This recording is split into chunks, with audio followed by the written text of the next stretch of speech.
નમસ્કાર મિત્રો, આજે જ્યારે વિજયસિંહના રજવાડામાં પેલા દુશ્મન રાજાના બંને ગુપ્તચરો આવે છે ત્યારે તેમને એટલી જાણ તો થઈ જાય છે કે આ રજવાડું હવે વેર વિખેર થવાની તૈયારીમાં છે અને 2 દિવસનું અનાજ રજવાડામાં પડ્યું છે। પણ એમને એક સિપાઈ દ્વારા એવી વાત મળે છે કે આ રજવાડા ઉપર કોઈ આક્રમણ તો નહીં કરી શકે, કારણ કે 1 લાખ તો શું 10 લાખનું સૈન્ય લઈ અને કોઈ દુશ્મન આવે ને તો પણ આ સામે જે ગાંગી દેખાય ને એ એકલી જ લડવા માટે તૈયાર છે। ત્યારે આટલો સંદેશ મેળવતાની સાથે બંને ગુપ્તચરો ત્યાંથી ચાલી નીકળે છે અને તેઓ પોતાના રાજા પાસે જઈને આ વાત મૂકે છે કે મહારાજ, વિજયસિંહનું જે રજવાડું છે ને એમાં હવે અનાજ વધ્યું નથી અને સિપાહીઓ ભૂખે મરે છે।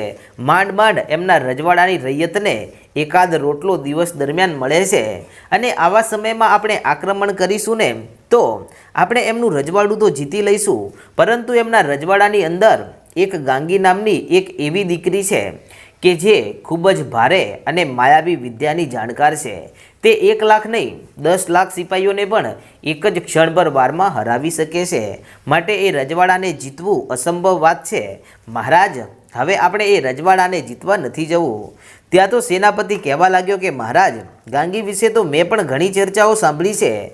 ત્યારે મહારાજ કહે છે કે મેં પણ ગાંગી વિશે ઘણી ચર્ચાઓ સાંભળી છે, પણ આ યુદ્ધ આપણે હવે બળથી નહીં પરંતુ કળથી જીતવું પડશે અને એના માટે હવે સિપાહીઓ લઈ જવાની જરૂર નથી, પરંતુ તમે 50 બળદગાડા ભરી અને આપણા અનાજના કોઠારોમાંથી 50 બળદગાડા અનાજ તૈયાર કરો।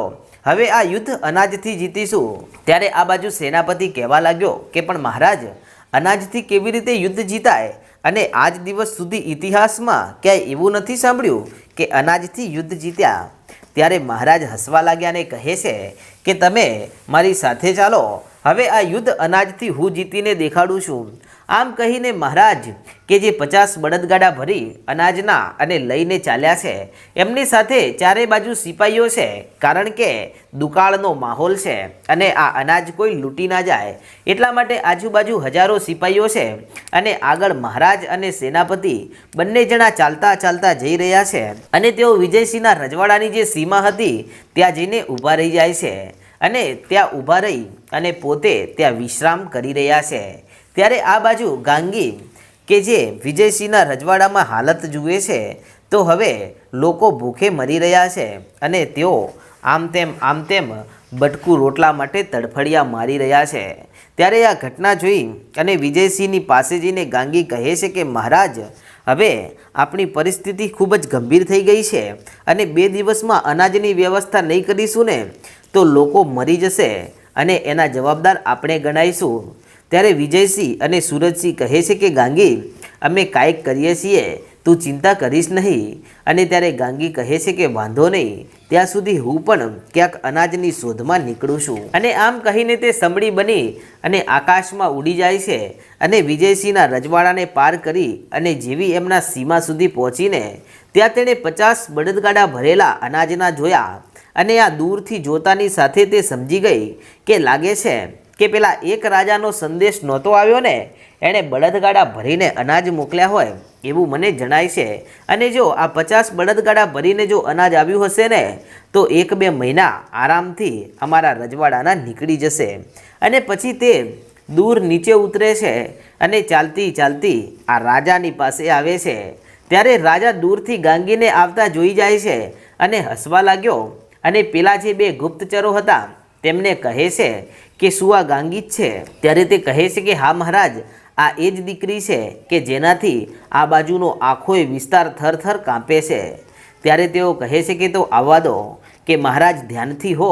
અને સેનાપતિ પણ પોતાના સિપાહીઓને ઈશારો કરી દે છે કે ગાંગી કોઈ પણ ચતુરાઈ કરે તો સીધે સીધા તેને વીંધી નાખજો કે ભલે। અને ત્યારે ગાંગી ચાલતી ચાલતી મહારાજની પાસે આવે છે અને પ્રણામ કરીને કહે છે કે મહારાજ, તમે આ વિજયસિંહના રજવાડામાં આવ્યા છો ને? ત્યારે મહારાજ કહે છે કે હા, હું વિજયસિંહના રજવાડામાં આવ્યો છું। કે તો મહારાજ, અહીંયાથી સીધા બળદગાડા લઈને અંદર ચાલો, વિજયસિંહ મહારાજ તમારી આવી ઉદારદિલ ભાવના જોઈ અને ઘણા ખુશ થશે। ત્યારે રાજા કહે છે કે એ મારા ઉપર ખુશ કેમ થશે? હું કાંઈ એને અનાજ આપવા માટે નથી આવ્યો।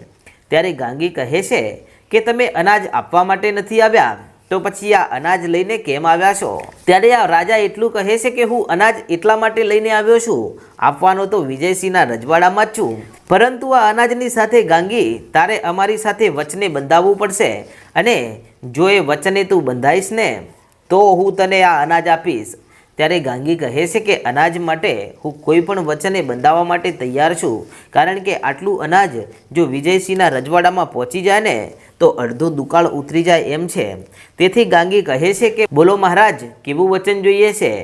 ત્યારે આ રાજા કહે છે કે તું મને વચન આપ કે જ્યાં સુધી વરસાદનું એક ટીપું ધરતી ઉપર ના પડે ને ત્યાં સુધી તું સાધારણ જિંદગી જીવીશ, અને કોઈ પણ તારી માયાવી શક્તિ કે કામરૂ દેશની વિદ્યાનો તું કોઈ પણ કાર્યમાં ઉપયોગ કરીશ જ નહીં. ત્યારે આટલા શબ્દો સાંભળીને ગાંગીને ઝાટકો લાગ્યો, અને તે 2 ડગલા પાછળ ખસી ગઈ અને કહેવા લાગી કે એટલે તમે શાનો સોદો કરવા આવ્યા છો, અને તમે મને મારી શક્તિઓથી દૂર કેમ કરવા માગો છો? તમે અહીંયા દાન કરવા આવ્યા છો કે પછી તમે અત્યાચાર કરવા આવ્યા છો? ત્યારે તે કહેવા લાગ્યા કે અમે કોઈ દાન કરવા નથી આવ્યા, પણ તું આજે કામરૂ દેશની વિદ્યાનો પ્રયોગ કરી અને જે આ લોકોને ભોળવે છે અને અમુક માણસોને અમુક રજવાડાઓને તું હેરાન કરે છે ને એ અમને ગમતું નથી. એટલા માટે આ અનાજ તો અમે આપવા તૈયાર છીએ, પરંતુ એના બદલામાં તારે જ્યાં સુધી વરસાદનું પહેલું ટીપું ધરતી ઉપર ના પડે ને ત્યાં સુધી તારે કામરૂ દેશની વિદ્યાનો ઉપયોગ કરવાનો જ નથી. બોલ મંજૂર છે, નહીતર બળદગાડા વાળું પાછા. ત્યારે ગાંગી કહે છે કે આ વાત મને મંજૂર નથી. જો હું મારી વિદ્યાનો પ્રયોગ નહીં કરું ને તો મારી પ્રજા મોતને ઘાટ ઉતરી જશે. અને તે ત્યાંથી પાછા ડગલે ચાલવા લાગી. ત્યારે આ બાજુ રાજા ખડખડ દાંત કાઢીને હસવા લાગ્યો, અને હસતા હસતા એટલું કહે છે કે ગાંગી, હજી સુધી 2 દિવસ હું અહીંયા તારી રાહ જોઈશ, અને 2 દિવસ સુધી જો તારો જવાબ આવી જશે તો આ અનાજ તારા વિજયસિંહના રજવાડાને મળી જશે, અને 2 દિવસ સુધીમાં તારો કોઈ જવાબ નહીં આવે ને તો સમજી લેજે કે આ અનાજ પાછું ચાલ્યું જશે, તમને નહીં મળે. અને ત્યારે ગાંગી ત્યાંથી સમડી બની જાય છે, અને સમડી બની અને બધાની ટોળામાંથી ઉડી જાય છે. ત્યારે એને સમડી બનીને ઉડી જતા જોઈને સેનાપતિ કહેવા લાગ્યો કે જોયું મહારાજ, કેવી પક્ષી બની અને આકાશમાં ઉડી ગઈ, અને આને જો એકવાર વશમાં કરી દીધી ને તો વિજયસિંહનું રજવાડું આપણું થાય, બાકી મને નથી લાગતું કે એ રજવાડું આપણે જીતી શકીએ. અને આમ કરતાં કરતાં ગાંગી હવે પહોંચી આ રજવાડામાં, અને રજવાડામાં જઈ અને વિજયસિંહની સામું ટગર જોઈ રહી છે. ત્યારે સુરજસિંહ પણ ગાંગીની સામું જોઈ રહ્યા છે, અને કહેવા લાગ્યા કે ગાંગી, તું કોઈક ભારે સંકટમાં ઘેરાણી હોય એવું કેમ લાગે છે? તારા ચહેરા ઉપર આવી ઉદાસી આજે પહેલી વાર છલકાઈ રહી છે. ત્યારે ગાંગી કહે છે કે મહારાજ, હવે જે વાત છે ને એ માનવા જેવી છે જ નહીં, અને ના માનું તો પણ કોઈ માર્ગ નથી. એટલા માટે હું અહીંયા ચૂપચાપ આવીને ઊભી રહી ગઈ છું. હવે મારે શું નિર્ણય કરવો ને એ આજે પહેલી વાર મને ગાંગીને નથી સમજાતો. ત્યારે વિજયસિંહ ગાંગીની પાસે આવીને કહે છે કે બેટા, જે હોય તે સાચે સાચું કહી દે.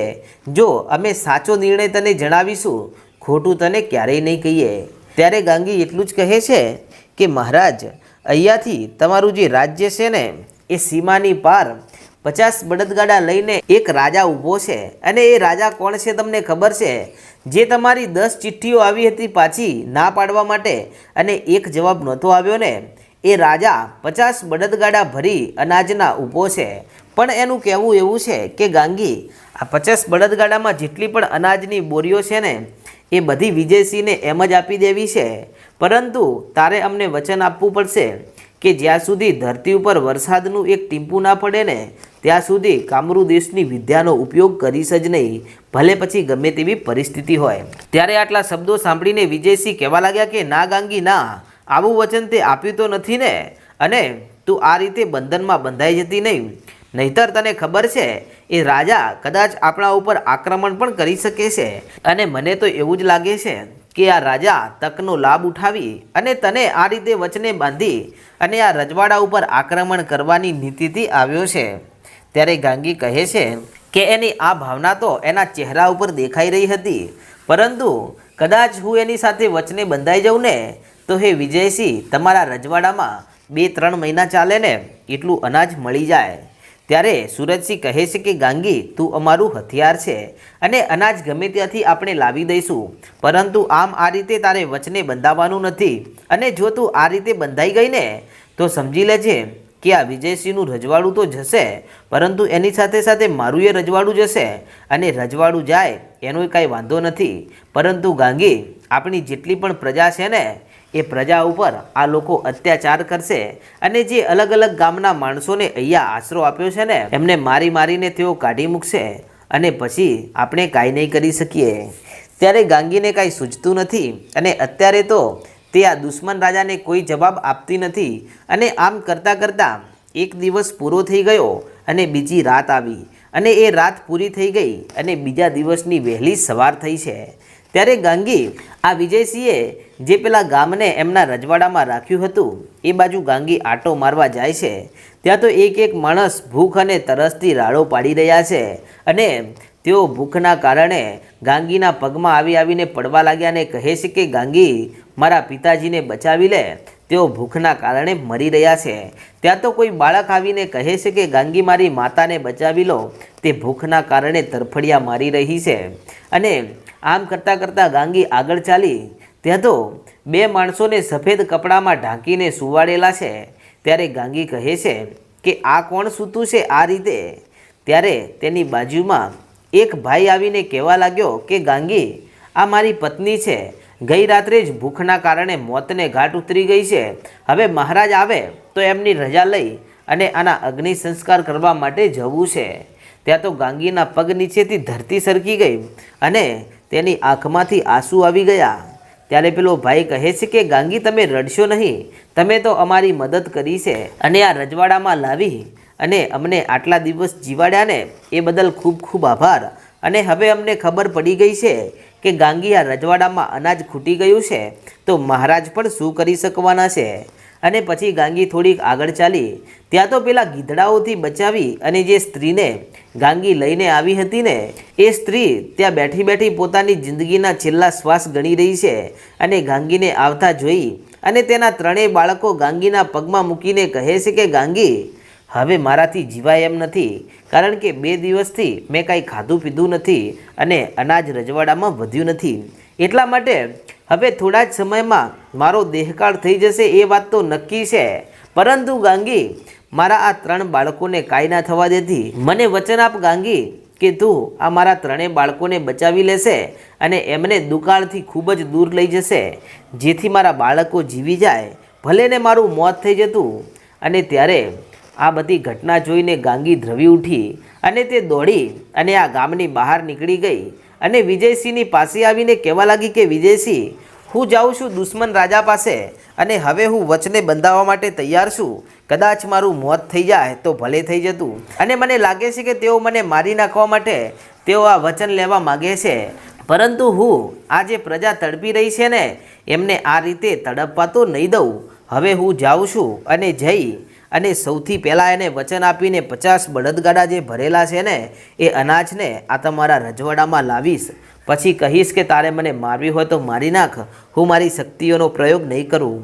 ત્યારે આ બાજુ સુરજસિંહ ને વિજયસિંહ બંને જણા કહે છે કે ગાંગી તારે આવું બધું કરવાની કોઈ જરૂર નથી, અને ત્યાં તો એમનું કહેવું માનતી નથી ગાંગી, અને સમડી બનીને આકાશમાં ઉડી જાય છે. અને ઉડતી ઉડતી તે હવે પેલો જે દુશ્મન રાજા 50 બળદગાડા લઈને ઊભો છે એ બાજુ જઈ રહી છે.